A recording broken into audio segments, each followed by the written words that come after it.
Hi guys, welcome back to another tutorial video. So in the following video I will guide you to delete a vision board on Pinterest. Now if you want to delete a vision board on Pinterest but you don't know how to do it, then this is the video for you. So simply watch the video till the very end to know about it. Now if you have created a vision board on Pinterest but you want to delete it now because you're bored of it and you want to create something new for it, then you need to simply open Pinterest on your device and make sure that you are already logged into your account. So this is the home page of Pinterest where you'll see various options at the bottom taskbar, and you'll also be able to see various images on it. So now go on your profile section at the very bottom right, click on it, and these are the boards which you have created. You may also see the option of pins, boards or collages. So I'll go on the option of boards. Now if you want to delete this board or if you want to select the board which you want to delete, if you want to delete a certain board, then click on it or select the board which you want to delete, and at the very top right you'll see three dots. So click on it and you need to click on the option of edit board. So this will show you the thing like board name, description, board cover and all. You may also see the collaborators in it. So scroll down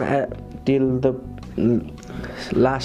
scroll down until you see the option of delete board. So click on this. Now it says delete this board, your board, the name of the board will be gone for. So click on the option of delete forever, which is highlighted in red. So by doing this you can simply delete your vision board or mood board on Pinterest. So that's it. Thank you for watching the video. Please don't forget to like the video and subscribe to our channel. Thank you.